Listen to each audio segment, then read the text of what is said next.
Hoy vamos a continuar con el repaso de señales y sistemas. Y así como se indicó la clase anterior, lo que se va a hacer es resolución de ejercicio. Fíjense acá, no se puede resolver por un problema. Esta es una relación entre la potencia radiada isotrópica contra la potencia radiada, ¿ya? Y acá hay otra relación ya con las pérdidas. Se supone que esta P sub R se reemplaza aquí y se tiene este despeje, pero este despeje está mal. Ya, por eso, trabajar sobre este despeje nunca hayamos podido llegar a nada, porque está mal despejado esta fórmula. Ya, entonces voy a hacerlo el ejercicio ya con el despeje correcto. Bien, aquí tenemos nuestra pizarra. No voy a hacer la relación. Tengo que la potencia de recepción es igual, sí,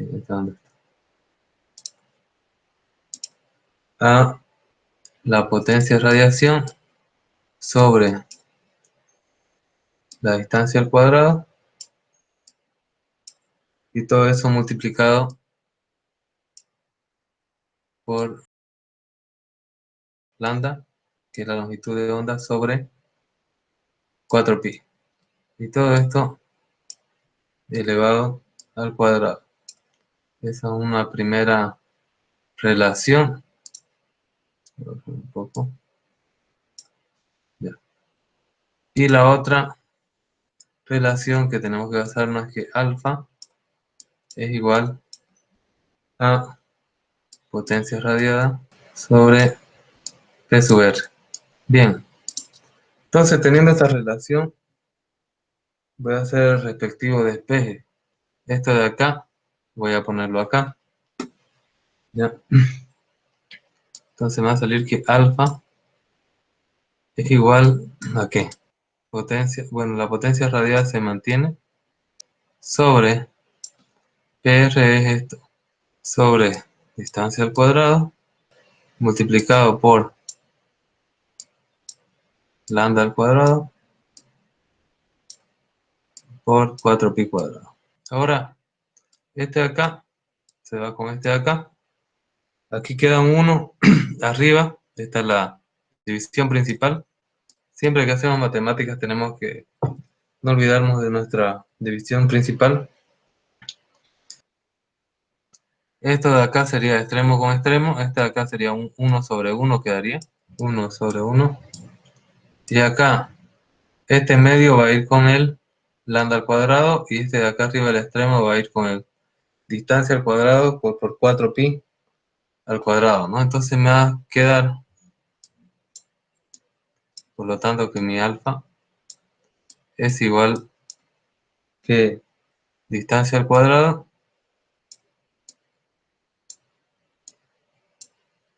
por 4pi cuadrado sobre lambda al cuadrado. Ahora todos esos elementos que están al cuadrado, yo podría, por ley de exponentes, otra vez agrupar, ¿no es verdad? Entonces voy a hacer eso para hacer la operación un poco más sencilla. Mi alfa me sale distancia por 4pi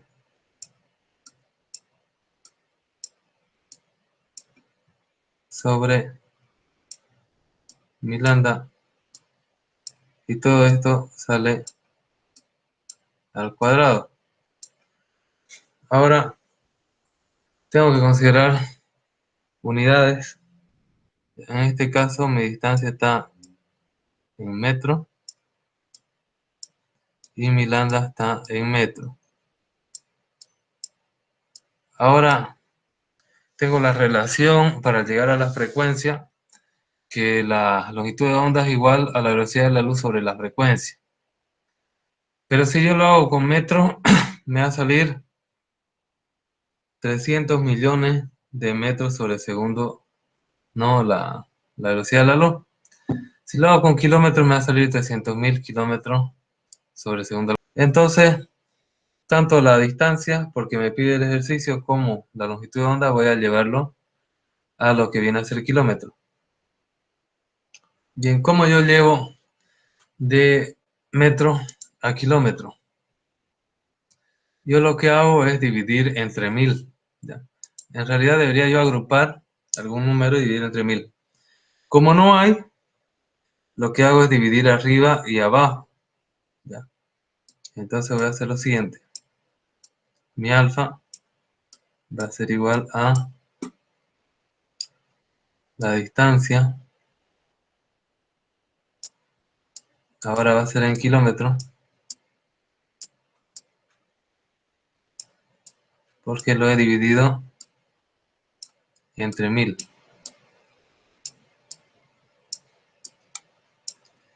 Como no había ese 1000 de dónde factorizar, entonces también lo pongo abajo y eso me ayuda porque mi lambda en kilómetros se lo divide también entre 1000. Estos 2000 no existían ni arriba ni abajo. He hecho un artificio matemático, entonces ya está en kilómetros y este por 4 pi. Y todo esto al cuadrado.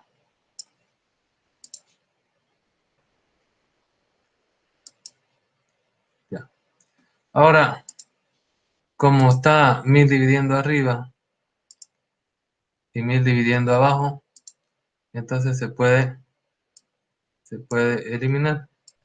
Mi atenuación o pérdida en unidades naturales va a ser igual a la distancia en kilómetros por 4pi entre la longitud de onda en kilómetros. Y todo esto al cuadrado. Ahora, la fórmula que tengo que llegar es una que tiene distancia en kilómetros y frecuencia en megahercios. Aquí no hay frecuencia, ¿ya? Entonces, tengo una relación que me dice que la longitud de onda es igual a la velocidad de la luz sobre la frecuencia, ¿no? Esa relación voy a ocupar acá. Como está en kilómetros, ya acá ya directamente va a quedar, como este tiene los kilómetros, este de acá va a quedar el número nomás y este va a quedar la frecuencia. Ya, la frecuencia que originalmente está en Hertz, ya por defecto. Entonces, ¿a qué me queda esto? Mi alfa, esto de acá va a ser 300.000 sobre mi frecuencia en Hertz. Ya, entonces voy a reemplazar eso. Va a ser distancia en kilómetros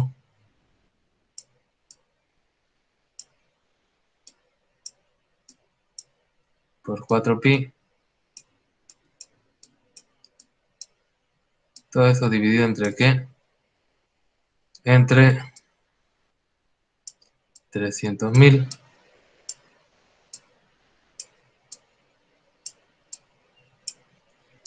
sobre la frecuencia en hercios al cuadrado. Voy a hacer la agrupación extremo con extremo, medio con medio. Entonces, acá me quedaría mi distancia en kilómetros multiplicado por la frecuencia en hercios. Frecuencia ver arriba, el 300.000 se va a quedar abajo. Lo voy a poner sobre la frecuencia para hacer un artificio multiplicado por 4pi. Todo esto al cuadrado. Bien, si yo quiero llevar, así como yo para llevar de metros a kilómetros, tengo que dividir. Para llevar de hercio a mega, tengo que dividir también. Tengo que dividir por 10 a la 6, ¿ya? Es decir, por 1.000.000. Lo voy a sacar de acá Para no poner arriba y abajo, directamente puedo factorizar en un dato que ya tengo. Entonces acá voy a hacer alfa, va a ser igual a distancia en kilómetros, mi frecuencia en hercio, dividido entre 1.000.000. ¿Y 1.000.000 por cuánto me da 300.000? Pues por 0,3. Entonces este 4pi lo voy a dejar por el 0,3. Todo esto de abajo le podría poner la línea larga, significa lo mismo. O puedo ir agrupando también, ¿no? Por propiedad de la multiplicación. Bien, si yo tengo esto, ¿a qué va a ser igual? Va a ser igual a mi distancia en kilómetros por mi frecuencia en mega. Este número 0,4 entre 0,3 es un número que me sale 41,9. Ya he llegado a esta expresión que es lo que a mí más me conviene. Entonces yo voy a decir 10 veces el logaritmo de alfa. Acá también le han fallado los transcriptores, pero bueno, eso ya no es tan grave. Es igual a 10 veces el logaritmo de todo lo anterior. Bien, por propiedades de los logaritmos, como yo tengo una potencia que agrupa todos los elementos, puede pasar a multiplicar. Esto de acá, lo que estoy obteniendo en realidad es la pérdida en dB. Y así ya se anota, ¿no? Hay que poner 10 logaritmo de alfa, ¿no? Esta es la pérdida en dB. Esto va a ser igual a que este 2 va a pasar a multiplicar 2 por 20, 20. 20 veces el logaritmo y ya lo voy a ir acomodando según lo que nos pide de 41,9 distancia en kilómetros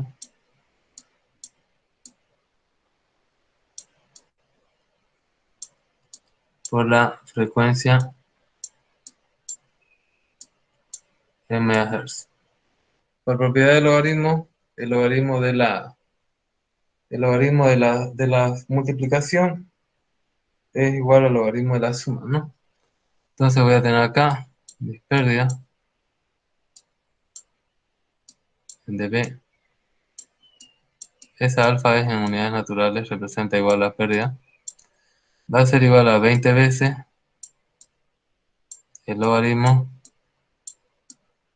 de 41,9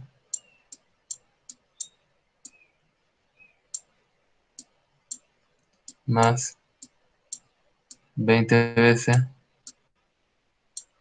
el logaritmo de la distancia en kilómetros.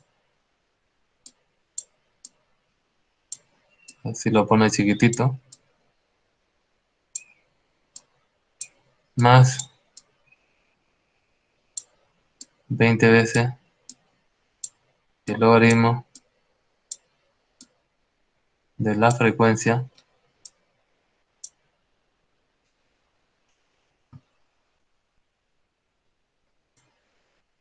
en MHz.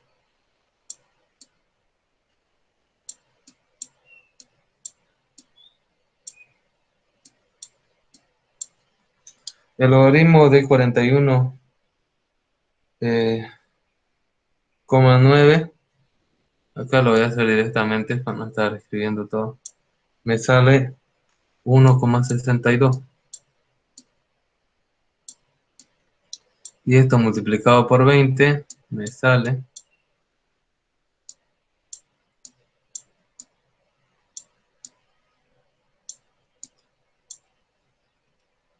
32,45.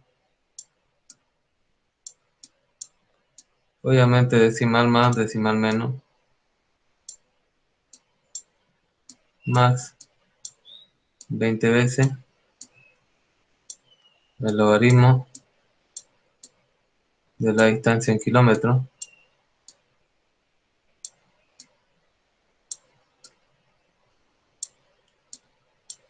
más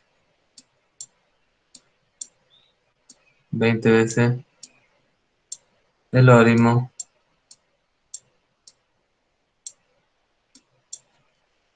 ahí también, de la frecuencia en MHz.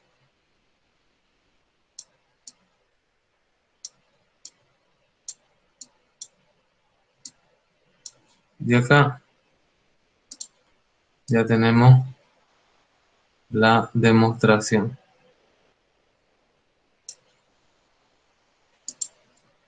Ya, ¿han entendido?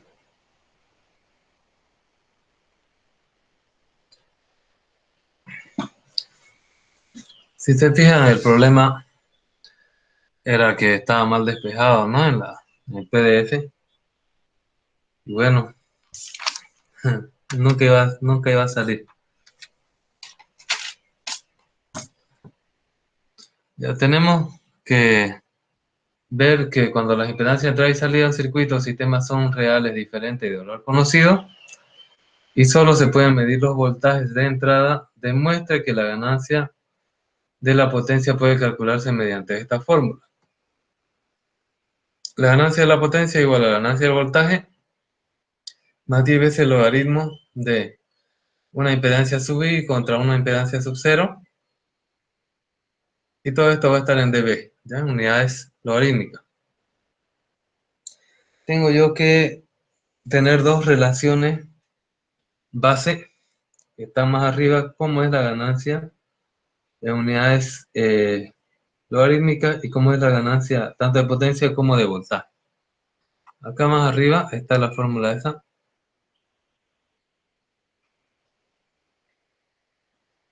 No, no, no.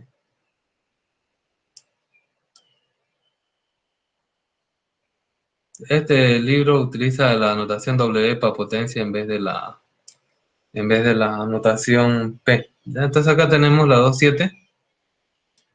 La ganancia de potencia es 10 veces el logaritmo de la potencia sub 0 sobre la potencia sub i. Y tenemos también la ganancia de voltaje es 20 veces el logaritmo del voltaje sub 0 sobre el voltaje sub i. ¿Ya? Esas dos fórmulas nos van a ayudar para poder resolver este ejercicio, ¿no? Este acá. Bien, entonces voy a tener que me dice que la ganancia de la potencia en dB es igual a la ganancia de voltaje. Obviamente, si yo estoy sumando o restando, este va a ser dB, aunque no lo hice el ejercicio, más 10 veces el logaritmo de R sub i sobre R sub 0. Bien, esa es la relación que tengo que demostrar. ¿En qué yo me baso? En una ecuación que me dice que la ganancia de la potencia en unidades logarítmicas es igual a 10 veces el logaritmo, la potencia sub 0 sobre la potencia sub i. Esta es una ecuación, la ecuación 1, y esta, la ganancia del voltaje en dB también, es igual 20 veces el logaritmo del voltaje sub 0 por el voltaje sub i. Bien, entonces teniendo esta relación, voy a hacer el respectivo despeje. Esto de acá, voy a ponerlo acá. ¿Ya? Entonces me va a salir que alfa es igual a qué. Base a esas dos ecuaciones yo voy a hacer el desarrollo ya para llegar a la demostración. Me puedo ir de las diferentes ecuaciones para hacer esa demostración. Lo que voy a hacer es voy a desarrollar uno. ¿Y esto a qué va a ser igual? Yo tengo que otra fórmula, que una potencia es igual a un voltaje al cuadrado sobre su impedancia o resistencia. Tenemos de 3, reemplazando 3. Se me va a ir toda la clase escribiendo esto. Ya. Entonces voy a tener que mi ganancia de potencia en unidades logarítmicas va a ser igual a 10 veces el logaritmo de ¿qué? De voltaje sub 0, 0 sobre resistencia sub 0. Estoy reemplazando este de acá sobre voltaje sub I sobre R sub I. Ya, este de abajo viene de acá, de este de acá, con esta fórmula. Si yo hago extremo con extremo, medio con medio, ya, y esto, bueno, los voltajes son al cuadrado. Entonces, voltaje al cuadrado sobre voltaje sub I al cuadrado.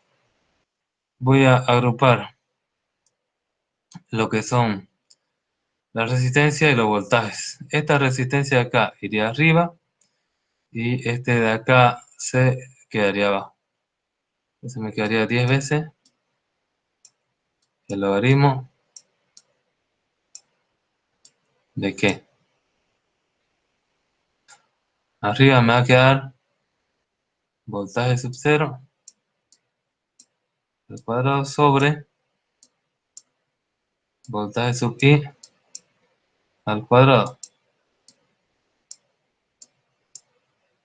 multiplicado.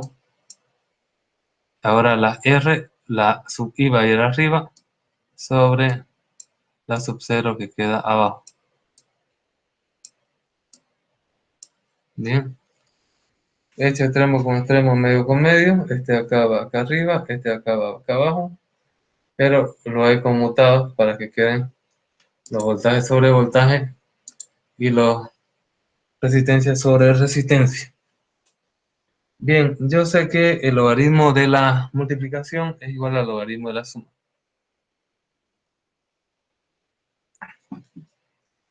Entonces, aplicando propiedades del logaritmo, tengo lo siguiente, ¿no? Mi ganancia de potencia. Mi ganancia de potencia en unidades logarítmicas, que va a ser igual. Va a ser igual a 10 veces el logaritmo de los voltajes 0, el voltaje sub i. Como ambos voltajes están al cuadrado, yo puedo, por la ley de los exponentes, decir que los dos están al cuadrado, más 10 veces el logaritmo de r sub i sobre r sub 0. Ahora, por ley del logaritmo, yo sé que si tengo acá un exponente, pasa a multiplicar. Entonces esto me quedaría la ganancia de la potencia en dB va a ser igual a 20 veces el logaritmo de b sub 0 sobre b sub i. Y este acá queda igual, no se desarrolla. Ahora, fíjense, esta fórmula, ¿no? Si yo me fijo es lo mismo que la ecuación 2, ¿no? Entonces, sustituyendo o por 2 sería mejor.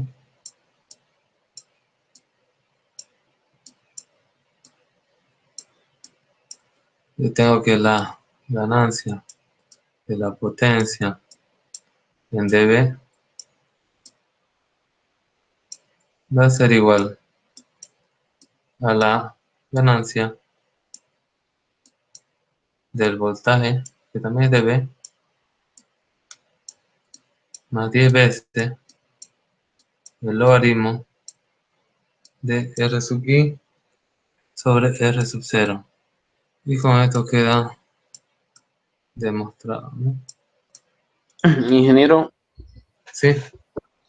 en el PDF, en los dos PDF lo toma ese voltaje de sub I, lo toma como voltaje referencial, como si fuera uno cuando ya se despeja, ¿no?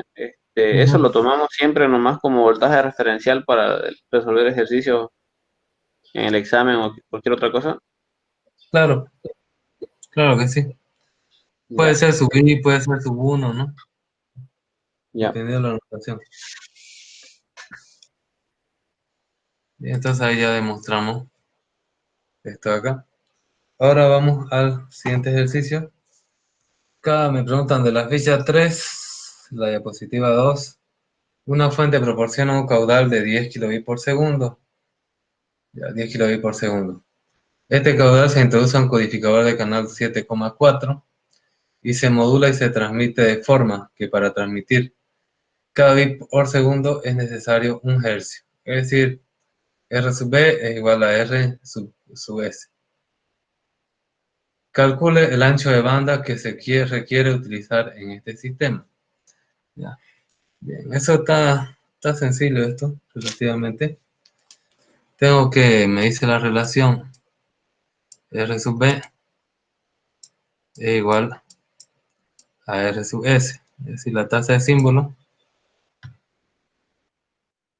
es igual a la tasa de velocidad porque me dice que para transmitir cada bit por segundo es necesario un hercio, ¿no?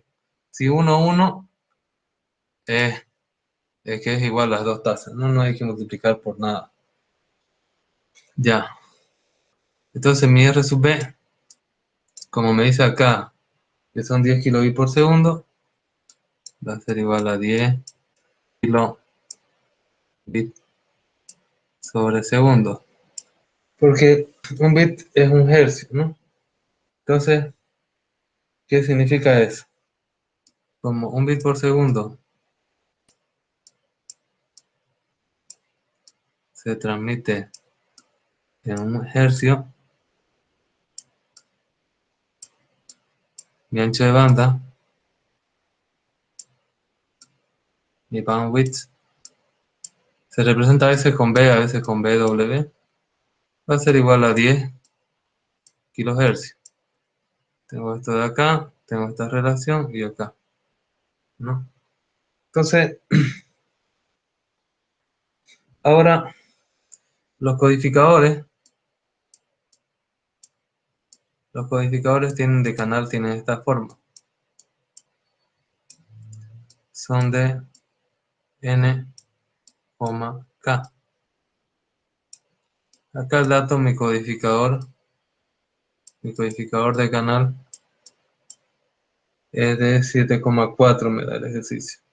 ¿Qué me dice el codificador de canal N, K? Me dice que K bits son información. Entonces la información va a ser igual a K. Y la redundancia, es decir, los datos que no son información, solo sirven para que el sistema transmita más veces copias de lo mismo por caso de multitrayecto o cualquier otra pérdida. La redundancia va a ser N menos K. En este caso nuestra información viene a ser 4 y nuestra redundancia es 3. ¿Qué significa? Y mi N vale 7. Y este N viene a ser los bits transmitidos, bits de transmisión. Significa que de cada 7 bits 4 son información y 3 son redundancia. Entonces, ¿cómo yo hallo el ancho de banda total? ¿Ya? Mi ancho de banda del codificador del canal va a ser igual al ancho de banda multiplicado por n y dividido entre k. En nuestro caso va a ser 10 kHz multiplicado por 7 sería 70 dividido entre 4 da 17,5 kHz. Entonces, si yo tengo un sistema que tiene un ancho de banda de 10 kHz y codifico con un codificador 7,4, mi ancho de banda necesario para transmitir esa información de 10 kHz va a ser 17,5 kHz. Con esto yo me aseguro que de cada 7 bits, 4 sean de información y 3 de redundancia. Tal vez no se ve muy claro aquí, pero por ejemplo, si yo duplico, ¿ya? Hasta aquí ya sería el ejercicio. ¿Ya? Pero acá voy a duplicar este. ¿Qué pasa si yo multiplico por 2? Me sale 20 kHz. Si yo multiplico este también por 2, me sale 35 kHz. Esta es mi información. Esto viene a ser lo transmitido. ¿Qué pasa si yo divido, saco quinta acá, esto me sale 4 y esto me sale 7. Entonces, cada 7 bits transmitidos, 4 son de información. ¿Qué es lo que me dice el codificador 7,4? ¿Ya? ¿Se entendió? Ok, acá tenemos un sistema de comunicaciones requiere para su buen funcionamiento una probabilidad de error inferior o igual a 10 a la menos 3. Si la modulación utilizada es QPSK y la potencia de ruido vale 10 a la menos 10 watts, calcule, ¿no? Calcule la potencia mínima recibida en dBm que requiere el sector para su buen funcionamiento. Si el ancho de banda es de 10 MHz y volvemos a asumir que la tasa de símbolos es igual a la ancho de banda, calcule la tasa de transmisión por bits. Bien, este ejercicio es solo usar fórmula, que es bastante sencillo. Hacer este ejercicio nos da los datos que la probabilidad de bloqueo o probabilidad de tasa de error de bits va a ser 10 a la menos 3. Mi ovulación es PSK. Significa que mi tamaño de mi constelación es 4 y necesito por cada símbolo 2 bits, ¿no? Eso significa si es QPSK, ¿no? Q es 4. Logaritmo en base 2 de 2 es como logaritmo en base 2 de 2 al cuadrado. El cuadrado sale adelante. Logaritmo en base 2 de 2 es 1. 2 por 1, 2, ¿no? Entonces tengo esto. Ya. Mi potencia de ruido en unidades, está en unidades naturales, entonces le voy a poner minúscula. Mi potencia de ruido es 10 a la menos 10 watts. ¿Qué es lo que me pide? Primero me va a pedir la potencia de recepción en dBm me pide.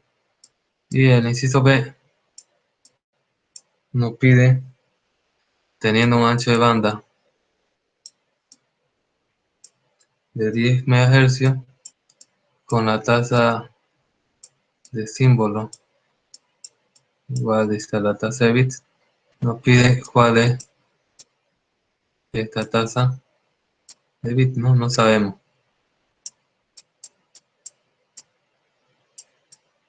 Entonces vamos a empezar a desarrollar. Nosotros tenemos la siguiente relación. La probabilidad del bloqueo o probabilidad de error de bit es igual a SNR igual a E elevado al menos SNR. Y estas son unidades naturales. Significa que 10 a la menos 3 es igual a E elevado a la menos SN. Una pregunta para la audiencia. ¿El número E es base para qué tipo de logaritmos? A ver, escríbanlo en el chat. Muy bien. Los LN, ¿no? Los logaritmos naturales. Entonces, voy a aplicar logaritmo natural a ambos lados.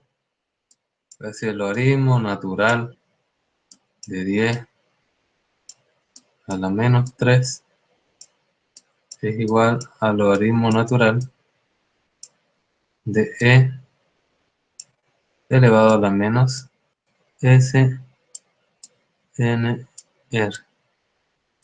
Por propiedad del logaritmo, los coeficientes pueden pasar a multiplicar adelante, los exponentes. Menos 3 por el logaritmo de 10, natural de 10, es igual a menos SNR por el logaritmo natural de E. Este se hace 1, logaritmo de la base es 1. Como esto va a pasar a dividir, este va a pasar a dividir, este signo menos se va a ir con este signo menos. Y 3 veces el logaritmo natural de 10 es logaritmo natural, sale 2,3 y eso lo tengo que multiplicar yo por 10, por 3, ¿no? Me sale 6,9. Ya, entonces acá me sale, despejando, cambiado de lado, todo eso, mi SNR me sale igual a 3,9. La SNR es cuántas veces es mayor mi potencia de la señal sobre la potencia de ruido. Bien, entonces yo tengo la fórmula que en unidades naturales el SNR es igual a la potencia de recepción, que es más o menos lo que quiero, pero acá la potencia está en watts, sobre la potencia de ruido. Ese es mi SNR, ¿no? ¿Cuántas veces más grande mi potencia que mi ruido? Yo tengo este, entonces me falta este. La potencia en unidades naturales watts, va a ser igual a SNR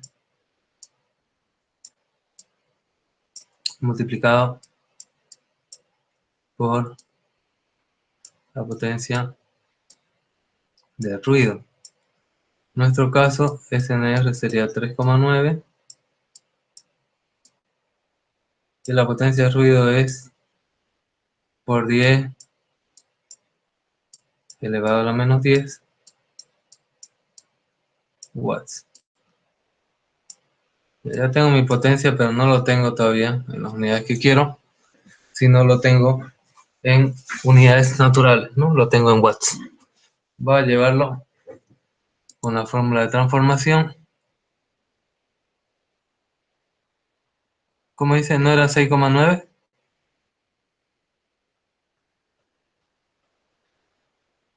¿Cuánto es la SNR?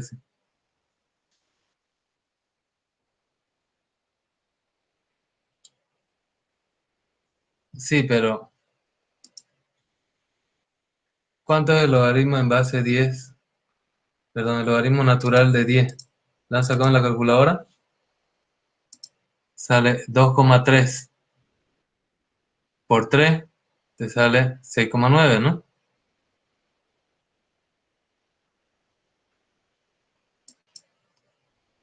Esto de acá,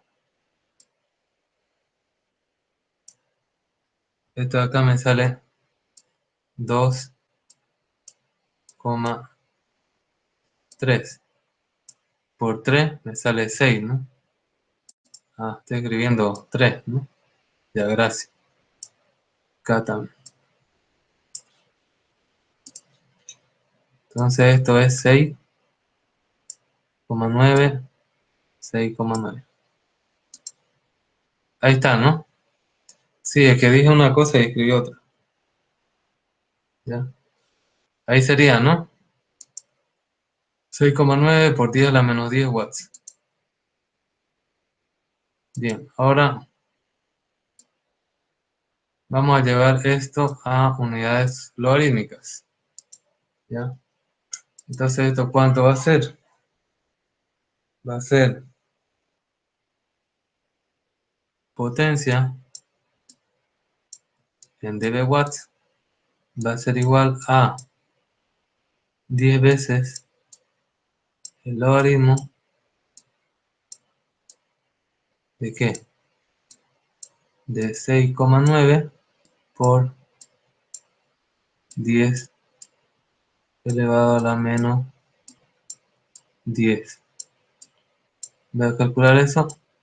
Me sale menos 91,6 dB watts.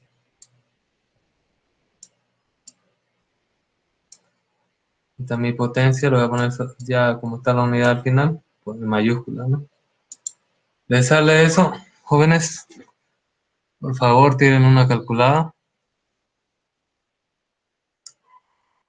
Menos 91,6 dB watts. Ahora yo tengo que llegar a dBm. Podría hacerlo de diferentes formas, ¿ya? Lo importante es que lo hicieran. Lo más fácil es decir la potencia en dBm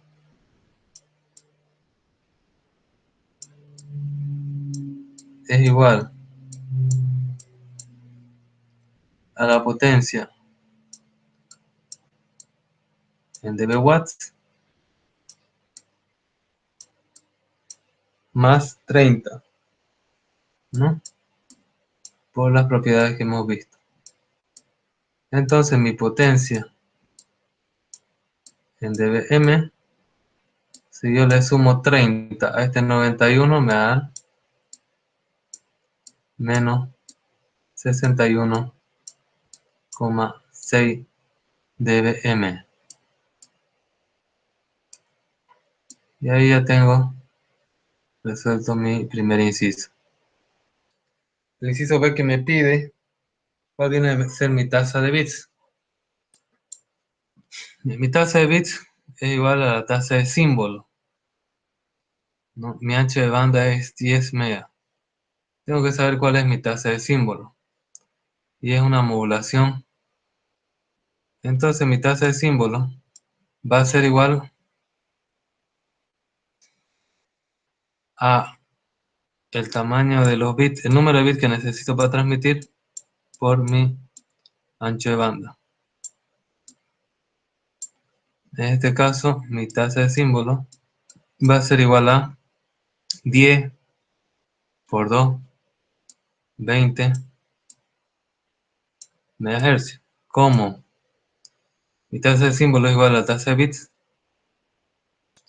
Entonces mi transmisión de bits va a ser igual a 20, no, megabits por segundo. Entonces sería el otro inciso. Ahora vamos a ir a lo que realmente a mí me importa, ¿no? Como profesor, que es enseñar teoría. Ya, esto es un poco por la pandemia, ¿no? Que se le ha ayudado a resolver algunos ejercicios. Normalmente no resuelvo ejercicios porque, bueno, me parece que es sencillo nomás, ¿no? Buscarle la vuelta nomás como estudiante de ingeniería. En cambio, la teoría me parece más interesante, ¿no? Por lo menos es lo que como uno se ha formado, ¿no? Bien, vamos a seguir repasando conceptos de señales y sistemas. Ahora vamos a hablar de línea de transmisión y antena. Un transmisor genera energía de radiofrecuencia, es decir, ondas electromagnéticas para entregar a la antena. ¿Cuál viene a ser el transmisor? El transmisor puede ser un switch, puede ser un router, puede ser una computadora directo, y la antena viene a ser un equipo pasivo que recibe energía eléctrica y emite ondas electromagnéticas. El enlace entre ambos es la línea de transmisión, es decir, desde el transmisor hasta la antena es la línea de transmisor, ¿ya? Su propósito es transportar energía de radiofrecuencia de un lugar a otro de forma más eficiente, ¿no? Trata de tener la mejor eficacia y la eficiencia para gastar menos energía en la transmisión de la información. El receptor, en el receptor la antena es responsable de captar la señal del aire y pasarla al receptor con la mínima cantidad de distorsión para que el radio pueda decodificar la señal. Es decir, en recepción, la antena capta la señal del aire y se lo pasa al equipo receptor que tiene que decodificar la información. La línea de transmisión de radiofrecuencia debe mantener integridad de las señales en ambas direcciones. Tiene que ser lo menos perjudicial, tanto cuando transmite como cuando recibe, aunque en ambos casos siempre va a añadir alguna pérdida. Esa pérdida es decibelio por metro de la línea de transmisión. Existen dos categorías principales de líneas de transmisión. Tenemos los cables y las guías de onda. ¿Qué son los cables? Son utilizados sobre todo para transmisión de alta frecuencia y superiores. Acá tenemos de alta frecuencia superior, es decir, de los 3 megas para arriba. Nosotros sí o sí vamos a utilizar cable, ¿ya? Para nuestro equipo. Y normalmente utiliza cable coaxial, aunque ya la última tecnología utilizamos bastante cable UTP, ¿no? ¿Y acá qué parte tiene el cable coaxial? Tiene un recubrimiento de goma, tiene una pantalla que viene a ser una malla, similar a una malla para guardar los ajos, ¿no? Pero es una malla de fierro para cortar si hubiera alguna emisión externa o interna de radiofrecuencia, un dieléctrico para separar la malla del conductor central y el conductor central donde está donde viaja la información. La línea de transmisión cable sufren atenuación por distancia y por la frecuencia cada vez mayor, ¿ya? Cuando una línea de transmisión tiene alta frecuencia va a tener mayor atenuación que una de más baja frecuencia. Cada vez hacemos que los sistemas tengan mayor frecuencia. Entonces tenemos que tener cables más resistentes, también tenemos que tener cables más cortos y a veces inclusive ahí arriba en la torre se pone el mismo equipo transmisor, digamos, se pone el módem, se pone la computadora cerquita de la antena para que no haya mucha pérdida. La atenuación se mide en decibelios por metro, ¿no? En cada metro de cable hay, digamos, una atenuación de 3 dB. Si yo tengo 10 metros, ¿cuánta atenuación será? 30 dB, ¿no? Solo se multiplica.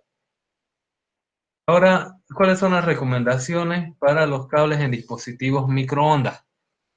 Cuanto más corto es mejor. ¿Por qué? Porque va perdiendo por cada metro.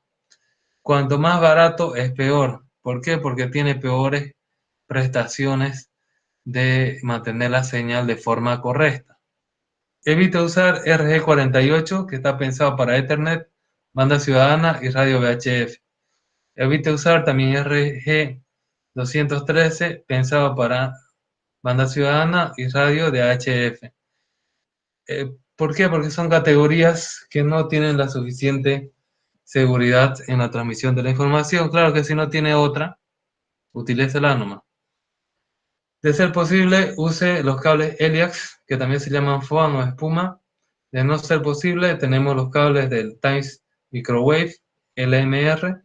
Se recomienda LMR 400 y 600.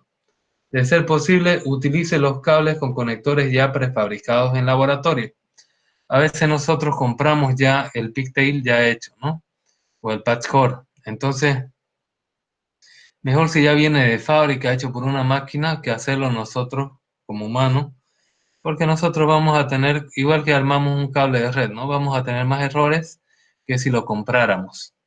No maltrate su línea de transmisión, es decir, no la pise, no la doble, tenga cuidado porque cada vez que usted lo maltrate la línea de transmisión va a hacer que tenga peores prestaciones y mayor pérdida hasta que ya no se pueda transmitir la señal en condiciones aceptables para un sistema de comunicación.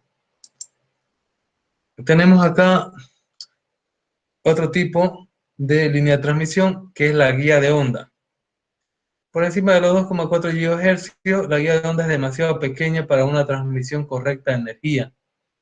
Entonces la guía de onda se hace a través de un tubo conductor, ya, en un tubo conductor a través del cual se mide la energía en forma de ondas electromagnéticas. Este tubo conductor forma una jaula de Faraday, es metálico y acaba rebotando la señal y va concentrando la energía cuando la frecuencia es alta. Tenemos nosotros que este tubo conductor tiene un ancho que viene a ser el X, el parámetro X, un alto que viene a ser el Y y una profundidad que viene a ser el Z. Ahora, fíjense acá, tenemos una casa que se conecta por Wi-Fi a un router inalámbrico. Una casa, una computadora. Este router se comunica con un PoE, con la toma de energía eléctrica, ya tiene ahí PoE, y este PoE alimenta a la antena. Esta parte de aquí, todo esto de acá es cable. Todo lo que dice LAN y PoE es cable. Y puede estar en una frecuencia más baja. Sin embargo, cuando emite por el aire, acá esta bocina viene a ser mi línea de transmisión. Esta de acá, ya esto emite por el aire. Entonces, acá tiene una forma de jaula de Faraday. Lo han visto en las antenas de laboratorio, tal vez. No sé qué vamos a hacer ahora este semestre para hacer las prácticas. Pero ahí tenemos estos equipos. Y ahí se podría mostrar un poco mejor. Pero bueno, todo este camino, inclusive si acá hubiera un cable UTP, un patch cord, todo este camino es cable. Y esta parte de aquí viene a ser guía de onda. ¿Se entiende? Entonces acá tenemos la antena, tiene una parte guía de onda y una parte cable, ¿no? Donde el transmisor genera la información. Entonces una antena va a tener una guía de onda y va a tener cable también.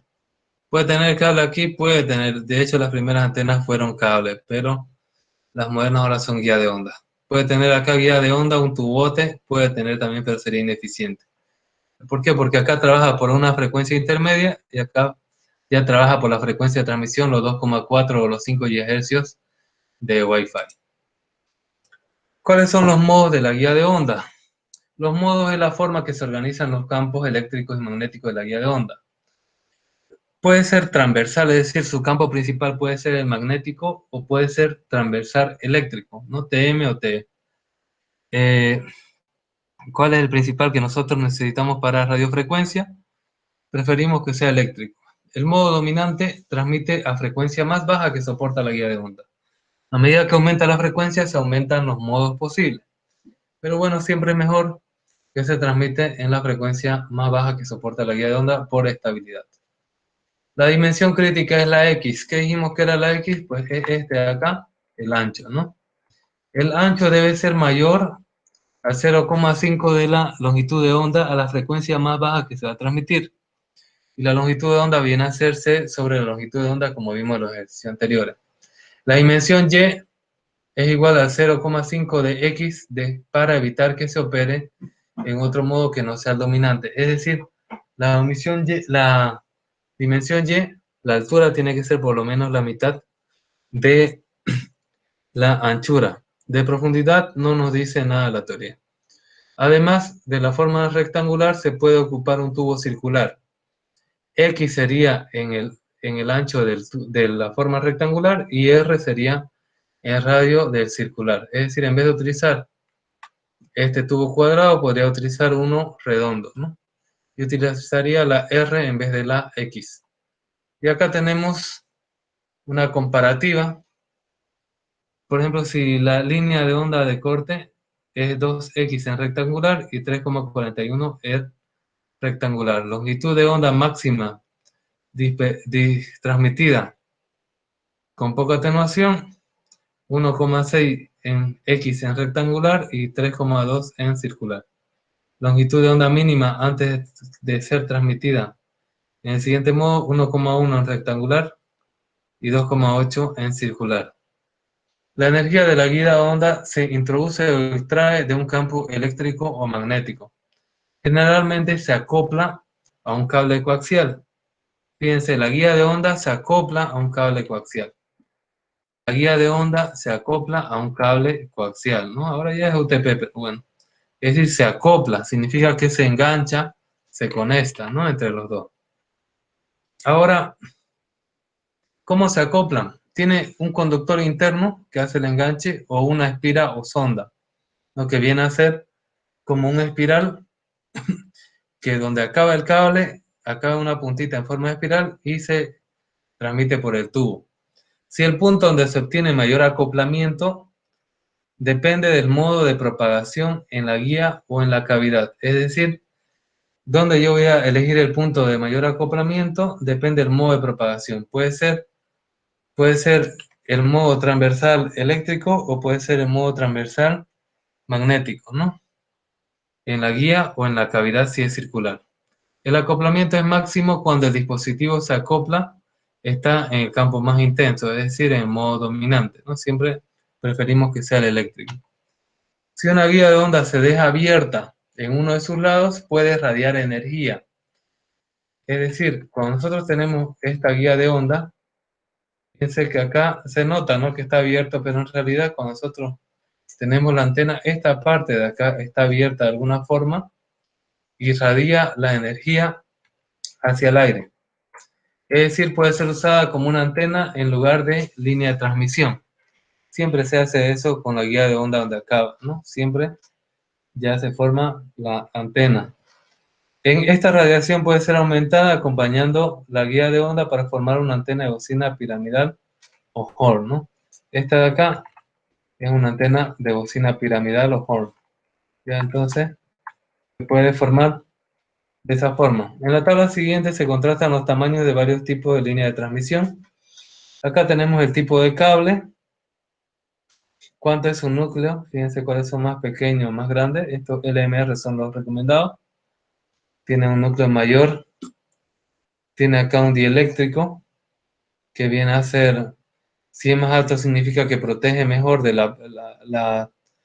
las interferencias externas e internas. Tiene también una pantalla grande y tiene un recubrimiento grande. Es un poco grueso este cable, pero protege mejor que estos dos de acá que no se recomiendan, que son un poco menos gruesos. Ahora vamos a hablar las líneas de transmisión, las antenas, los cables, las guías de onda tienen que tener conectores para acoplarse. No, no puede ser así nomás, sino hay conectores que se acoplan.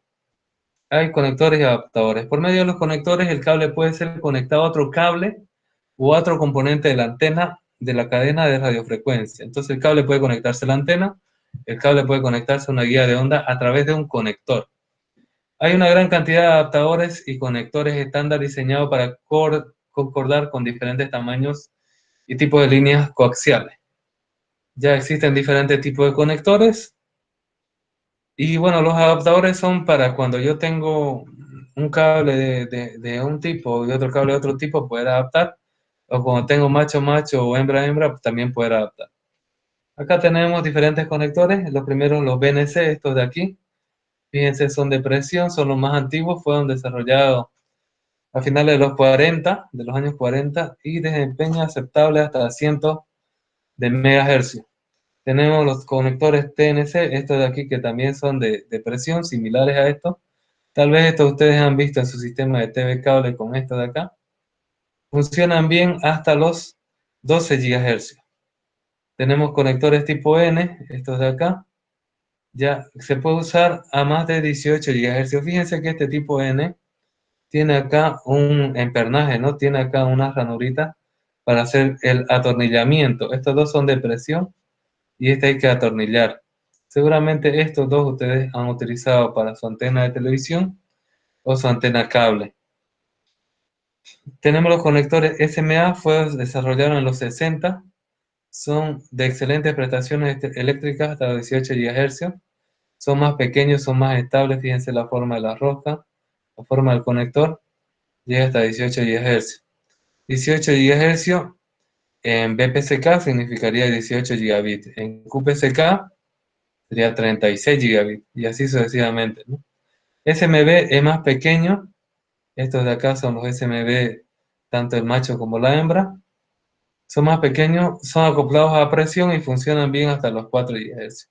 Son por cuestiones de comodidad, pero tienen una tasa de transmisión más baja. Y tenemos el MCX, es un tren, el interior es similar al SMB, estos son los MCX, es 30% más chico, pero su exterior, si se fijan, que los SMB. Y tienen un ancho de banda superior, llega a los 6 GHz. Esos son los conectores estándar, y ahora tenemos otros conectores para Wi-Fi. Bien, ahora, aparte de los sistemas estándar, tenemos los conectores para Wi-Fi. Normalmente los sistemas Wi-Fi utilizan conectores patentados, que tienen partes de conectores estándares, pero ha modificado, ya sea ha invertido la parte central o también ha puesto roscas a contramano, es decir, doble enroscamiento. Se pueden acoplar a otro sistema de microondas utilizando un cable delgado y se llama latiguillo o pigtail. ¿Cuándo llamamos pigtail? Cuando tenemos conectorización de un cable a un lado y el otro cable directamente está soldado al equipo. Ese es pigtail. Hay otro similar que se llama patchcore. Ese tiene conectorización a ambos lados. Y el pigtail tiene conectorización a un solo lado. Entonces tenemos diferentes conectores. Tenemos RP-TNC, es un TNC con género invertido. Se utiliza para los links, este de acá. Tenemos los U.FL, estos de aquí que son más pequeñitos, o su versión japonesa MHF, que son, fíjense, son sumamente pequeños. El más pequeño actual se conecta a una tarjeta mini PCI, a una antena o un conector más grande, es decir, hay, hay dispositivos parecidos a una Raspberry, a un Arduino, que tiene este tipo de conectores bien pequeñitos para radiofrecuencia. Tenemos MMCX Micromate, son estos de acá, desarrollados en los 90, son bloqueados a presión, que permite rotación hasta 360 grados con gran flexibilidad. Generalmente para tarjetas de radio tipo PCMCIA, estos que son internas de los PC, son fabricadas por algunas empresas como Senao o Cisco. Tenemos esta de acá, MC-Card, es más pequeño y más frágil que el MMCX. Conector externo de ranuras que se quiebra fácil cuando se usan unas cuantas interconexiones. Como son tan pequeños, ahora ya son muy delicados. Y generalmente hay algunas empresas como Lucent, Orinoco o Avaya que utilizan este, ¿no? Avaya es fuerte en lo que es voz sobre IP. Bien, entonces acá tenemos otros conectores que no son estándares, sino son conectores patentados de equipo de Wi-Fi. ¿Qué más? Tenemos acá los adaptadores coaxiales o simplemente adaptadores. ¿Qué es un adaptador? Son conectores cortos que utilizan para unir dos cables o dos componentes que no se pueden conectar. También sirve para conectar cables de diferente tipo o también se pueden utilizar para conexión hembra-hembra o macho-macho. Para eso también se puede utilizar los conectores. Por ejemplo, un adaptador puede ser utilizado para conectar un SMA con un BNC. También puede servir para conectar dos conectores del mismo tipo que no se puedan hacer directamente por su género, ¿no? Un macho-macho o un hembra-hembra, ¿no? Entonces, ahí intermedio podemos tener nosotros un conector que una punta sea macho o otra punta sea hembra. No sé si ustedes han visto cuando hacen plomería, a veces queremos aumentar, ¿no?, el cable, entonces tenemos que utilizar un conector o una T para poder hacer ese tipo de cosas.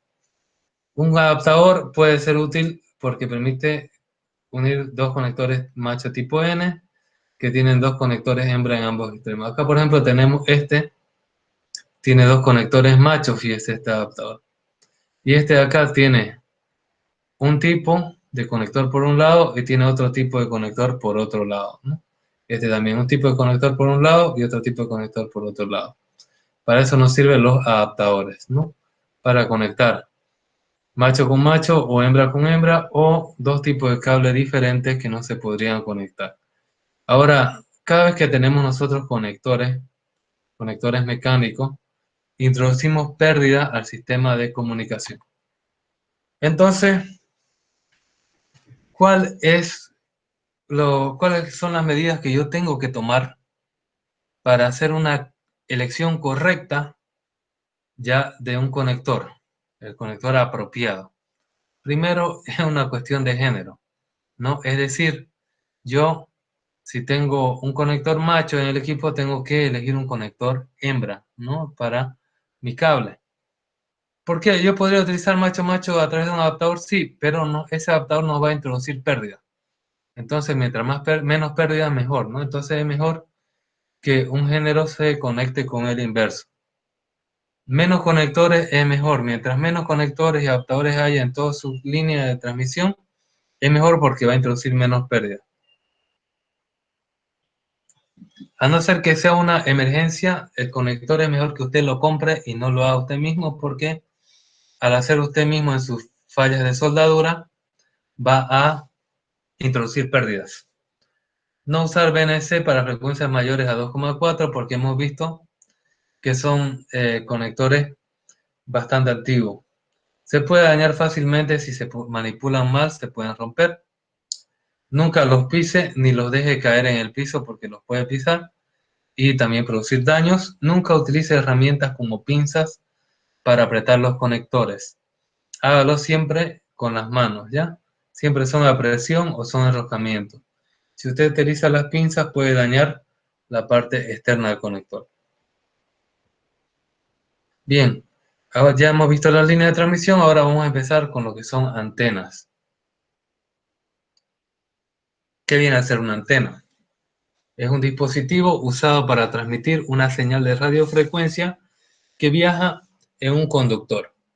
Es una onda electromagnética en el espacio abierto. Entonces, existe un conductor, puede ser un cable o puede ser una guía de onda, y la antena sirve para transformar esa señal a radiofrecuencia y poderlo transmitir por el aire. Tiene reciprocidad. ¿Qué significa que tiene reciprocidad la antena?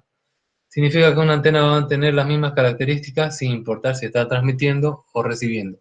Las antenas pueden servir para recibir información como también para transmitirla.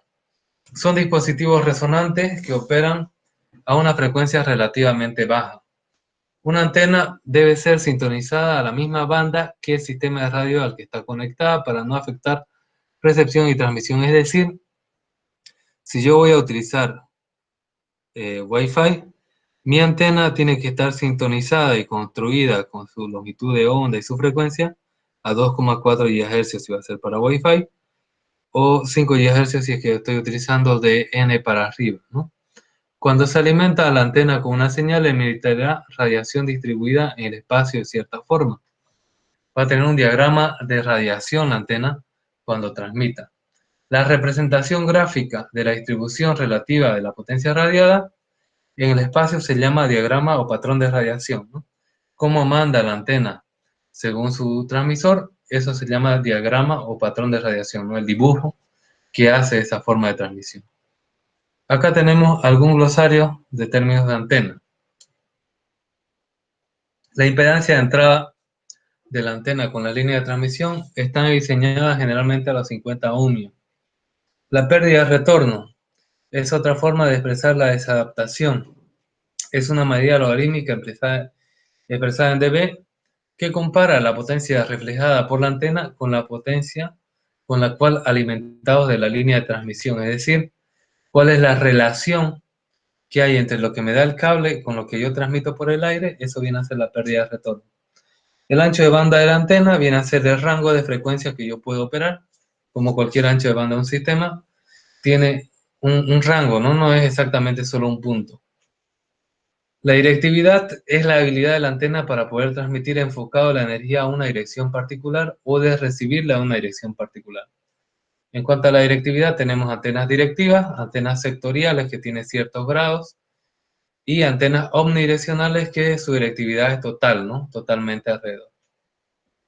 La ganancia de una antena en una dirección dada es la cantidad de energía radiada en esa dirección comparada con la energía que podría radiar la antena isotrópica o la antena dipolo resonante de media longitud de onda, en la misma dirección alimentada con la misma potencia. Es decir, ¿qué es la ganancia de una antena?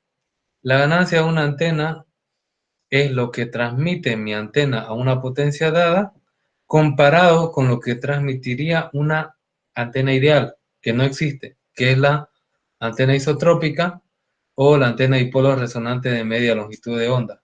Estas antenas ideales ya no se pueden fabricar, pero la antena normal va a tener una ganancia respecto a esa por cuestiones de fabricación del equipo, ¿no? Es decir, por el mismo equipo de radiofrecuencia va a tener algunas condiciones, un plato de reflejo, va a tener también un amplificador que mejore la potencia de transmisión y eso se llama ganancia.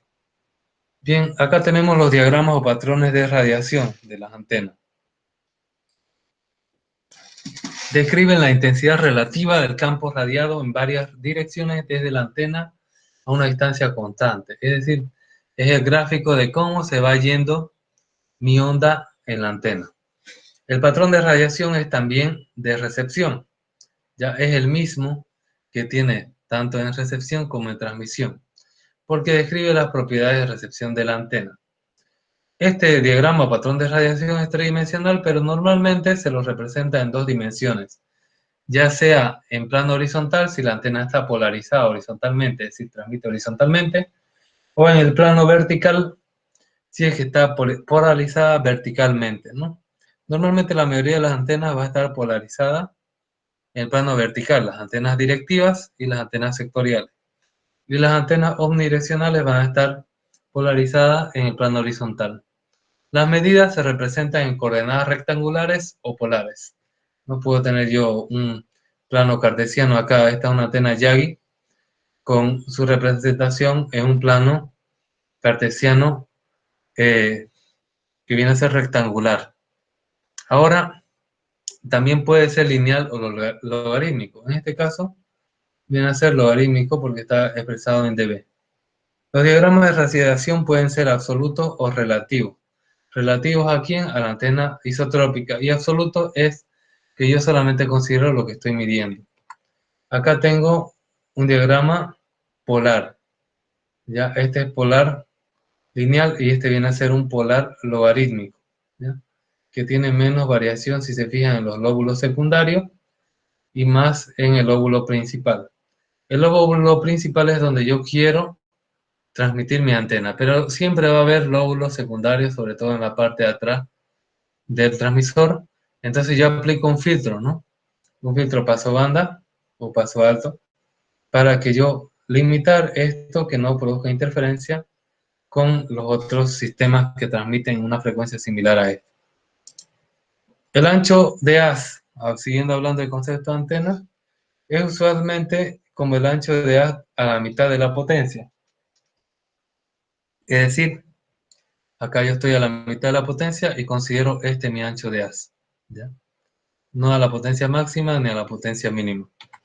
Los lóbulos laterales son picos más pequeños de radiación en otras direcciones que la preferida, especificados comúnmente por dB debajo del lóbulo principal.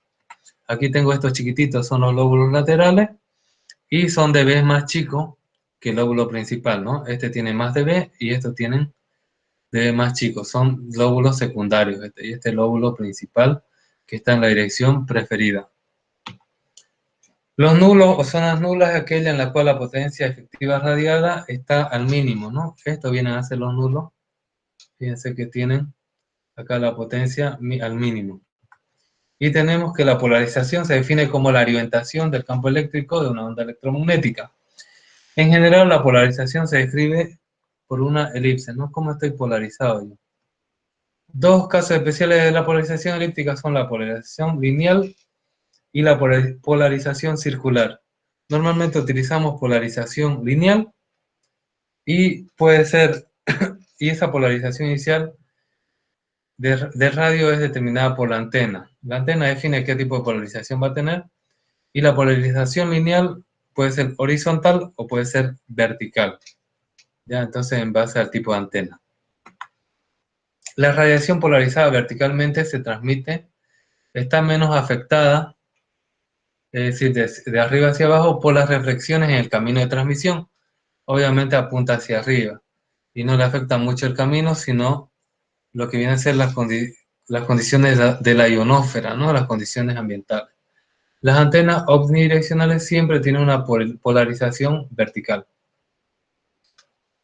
Las demás antenas, las directivas o las sectoriales, tienen una polarización horizontal y sí se ven afectados por el camino, es decir, por las reflexiones del camino, porque está en la misma dirección que los obstáculos. Con la polarización horizontal, tales reflexiones causan variaciones en la intensidad de la señal recibida. Las antenas horizontales tienen menos probabilidad de captar interferencias generadas por el hombre, que normalmente son polarizadas verticalmente. Es decir, tienen menos probabilidad de ser interferidos por otras antenas, pero sí tienen más probabilidad de ser interferidas por obstáculos del camino, ¿ya? Acá vemos que siempre el campo eléctrico y el campo magnético en una transmisión de una onda son perpendiculares. Tenemos acá la desadaptación de polarización. ¿Qué significa eso? La desadaptación de la polarización es la pérdida que hay entre una antena transmisora y una antena receptora sin considerar otras cuestiones como la distancia, como la potencia, etc. ¿Ya? Entonces, ¿cómo es lo que se mide esa diferencia de polarización? Pues se mide por un desacoplamiento que hay en los ángulos. Es decir, cada ángulo debería ser igual en emisión y receptor. Y acá esta pérdida va a ser el 20 veces el logaritmo en base 10 del coseno de esa diferencia. Este tita de acá viene a ser la diferencia de ángulo que hay en emisor y en receptor. Relación de ganancia adelante y atrás. Normalmente la ganancia se mide comparado con la antena isotrópica, pero a veces la ganancia se mide entre la potencia entregada con la potencia recibida. La potencia recibida por el cable por la potencia entregada por la guía de onda. Entonces, esa relación es la relación de ganancia adelante y hacia atrás. Ya es una cantidad adimensional y nos indica qué tanto es mejor la potencia que está transmitido hacia adelante que la que se recibe del cable. Tipos de antena. Para clasificar las antenas se puede hacer por diferentes clasificaciones, diferentes tipos. Podemos tener antenas por frecuencia y por tamaño. Las frecuencias son VHF, HF, UHF, microondas, etcétera. Todas estas que están en esta tabla definen un tipo de antena distinto para cada sistema de comunicación.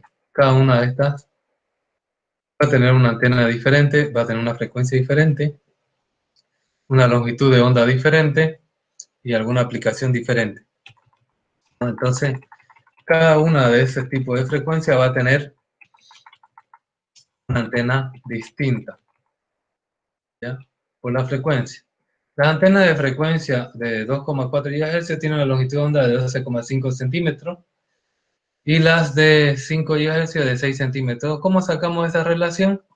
Con una fórmula que la longitud de onda es igual a la velocidad de la luz sobre la frecuencia, ¿no?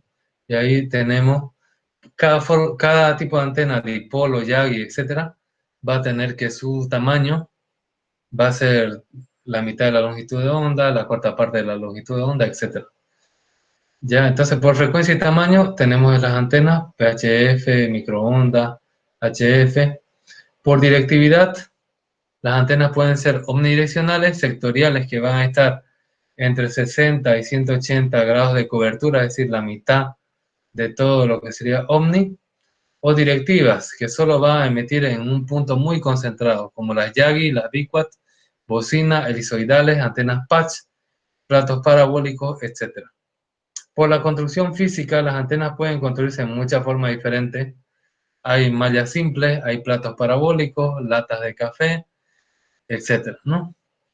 Por las aplicaciones, Los puntos de acceso pueden tener redes punto a punto o punto a multipunto, mientras que los enlaces remotos, es decir, a larga distancia, van a ser punto a punto. ¿Por qué? Mi access point sirve a muchas computadoras, entonces punto a multipunto. En cambio, si yo tengo una radiobase en La Guardia que va a transmitir a otra radiobase en Montero, eso va a ser punto a punto, porque si yo hiciera punto a multipunto se perdería la señal con todos los receptores que hubieran en el camino, ¿no? Yo quiero transmitir gran información a gran distancia, entonces tengo que hacer un enlace punto a punto. Acá tenemos diferentes tipos de antenas. Tenemos una antena de cuarto de longitud de onda con el plano de la Tierra, esta chiquitita acá, que puede ser construida por ustedes.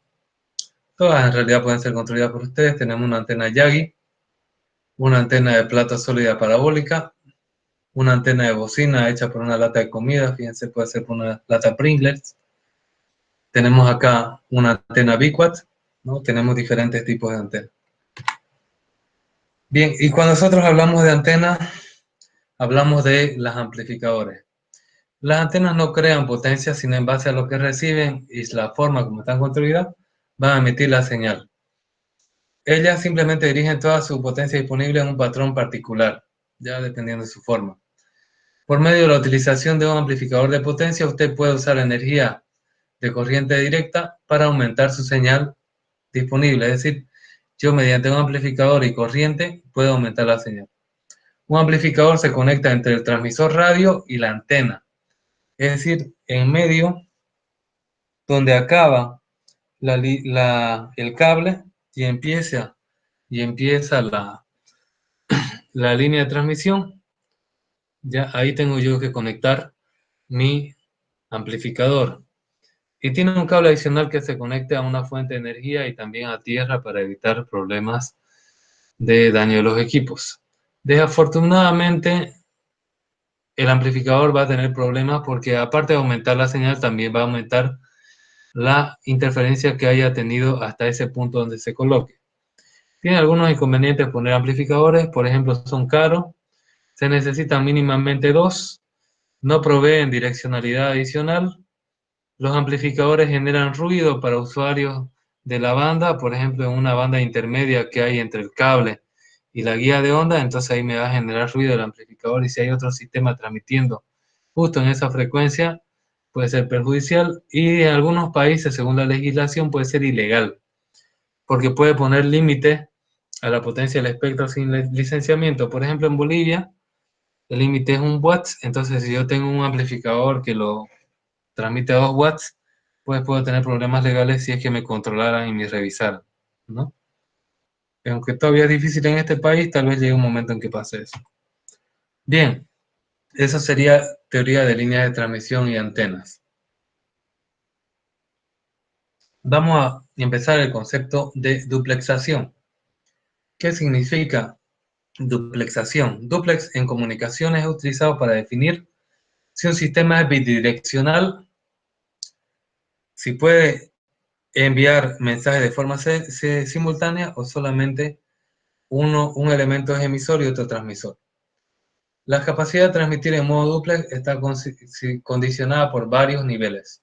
Por el medio físico, si el medio físico me permite transmitir en ambos sentidos, por el sistema de transmisión, si es capaz de enviar y recibir a la vez, y por el protocolo o norma de comunicación empleado por los equipos terminales. Hay protocolos que solo permiten transmitir o recibir, por ejemplo, como la televisión tradicional o la radio tradicional, o como, por ejemplo, los walkie-talkie que me permite o transmitir o recibir a un tiempo, ¿no? Atendiendo a la capacidad de transmitir entera o parcialmente en modo duplex, podemos distinguir tres categorías de comunicaciones o sistemas. Simplex, que solo hay un emisor y el otro lado es receptor, como una televisión normal. Semiduplex o half duplex, cuando uno puede transmitir, el otro solo puede escuchar y después se pueden intercambiar los papeles, pero no pueden ser al mismo tiempo emisor y receptor, como por ejemplo los walkie-talkie, ¿ya? Y duplex o full duplex, como se llama, son cuando ambos pueden transmitir y recibir al mismo tiempo, como un teléfono, ¿ya? O por lo menos se simula eso. Un teléfono analógico viene a ser dúplex y un teléfono digital viene a ser un semidúplex simulando ser un full dúplex. Acá tenemos un simplex, hay un transmisor y hay un receptor en la radio, ¿no? Este le enseña a cocinar y este aprende. Tenemos un walkie-talkie que viene a ser un half duplex, que o uno transmite o el otro transmite, pero no pueden hacer ambos transmisores y receptores a la vez. Y tenemos full duplex que ambos pueden transmitir o recibir al mismo tiempo. Bien, tenemos emulación de canales duplex sobre canales simples. Es decir, nosotros en los sistemas de comunicación realmente los canales que tenemos son simplex, no han sido diseñados para ser duplex. En los sistemas digitales, y entonces hay dos técnicas que se utilizan para hacer esa simulación. Tenemos el TDD o duplexación por división de tiempo, en sus siglas en inglés, que lo que hace da periodos de tiempo, slot de tiempo a un equipo u a otro para que transmita, haciéndolo creer que es full duplex, como por ejemplo nosotros en la computadora, cuando bajamos y subimos información, no lo estamos haciendo realmente al mismo tiempo, sino que hay instantes de tiempo que nosotros bajamos información y otros que transmitimos. También tenemos duplexación por división de frecuencia o FDD, por su sigla en inglés. Esto es lo que hace que si yo tengo un ancho de banda de 100 megas, voy a partirlo, por ejemplo, al emisor le doy 50, 80 megas y al receptor 20, ¿no? Entonces puede servir eso como un sistema de fibra, por ejemplo, para que yo tenga un rango de frecuencia más chico, una división, una subcanalización, y yo puedo así emitir y recibir al mismo tiempo, pero no utilizando todo el ancho de banda disponible. Esto puede ser algunas desventajas porque si alguno no está transmitiendo se desperdicia el canal. Bien, acá tenemos cómo sería el TDD y el FDD. Vemos que el TDD, cada uno tiene tiempo. Por ejemplo, el que transmite tiene más tiempo que el que recibe. Y acá se va ordenando por el tiempo. Todos utilizan toda la frecuencia. En cambio acá en FDD hay uno que transmite y el otro recibe, el otro transmite y el otro recibe, y las bandas de frecuencia se han separado, ¿no? Pero todos pueden transmitir al mismo tiempo, ¿ya? Ahora, otro concepto son las técnicas de multiplexación. Multiplexación es combinar o dividir dos señales y transmitirlas por un mismo medio. En arquitectura de computadora han visto los diferentes multiplexores y demultiplexores, ¿no? Multiplexar viene a ser dividir la señal, eso desde el punto de vista del servidor a los clientes. Utiliza un multiplexor. Existen diferentes técnicas. Si yo multiplexo por tiempo, es decir, le doy diferentes tiempos, se llama TDM. Si yo multiplexo por frecuencia, se llama FDM. O una multiplexación por división de frecuencia, pero para fibra óptica, con la longitud de onda en base a la fórmula C sobre F, se llama WDM, ¿ya? De wavelength o longitud de onda. Y también puedo multiplexar por código, es decir, todos transmiten en el tiempo y frecuencia, pero tienen un código, y solo el código respectivo va a aceptar el receptor de esa señal, ¿no? Acá tenemos en frecuencia, cada uno tiene diferentes señales, diferentes portadoras, y va a tener, todo se suma, ¿no? Y ya el de multiplexor va a ser el proceso contrario. Ahora, si tenemos por división del tiempo, cada uno de estos emisores va a tener un instante de tiempo su transmisión. Si tenemos por longitud de onda, esto viene a ser un sistema fibra. Las fibras tienen diferentes colores y cada color va a tener su longitud de onda diferente para hacer transmisión y recepción. Y si hacemos por código, todos transmiten en todo el tiempo, por todo el ancho de banda, pero cada uno tiene una codificación diferente. Es decir, es como si tuviera una encriptación los datos, y solamente el que tiene que recibir, recibe su información y el otro va a rechazar. Obviamente cuando utilizamos por código, si es que se pone la tarjeta en modo promiscuo y recibe todos los códigos, puede ser utilizada tanto para esnifar los paquetes de la red, ¿no? Para motivos buenos de monitoreo o también para algún ataque. Ahora, hemos visto que la multiplexación es del servidor a los clientes. Cuando hablamos de los clientes, que son muchos y solo tienen un medio compartido, eso se llama técnicas de acceso a múltiple al medio. Viene a ser lo contrario de la multiplexación. Y entonces en sistemas como telefonía Wi-Fi se tiene que competir por acceder al medio. Y tenemos acceso múltiple por división de frecuencia o FDMA, acceso múltiple por división de tiempo TDMA y acceso múltiple por división de código o CDMA. Y acá nos fijamos que es el mismo sistema pero contrario, ¿no? Acá tenemos diferentes frecuencias, diferentes canales para diferentes usuarios de telefonía o Wi-Fi, por ejemplo. Tenemos acá por código, todos se entrelazan por diferentes códigos los paquetes, y por tiempo acá le vamos dando al canal 1, 2, 3, o sea, al portador 1, 2, 3, diferentes instantes de tiempo en toda la banda de frecuencia.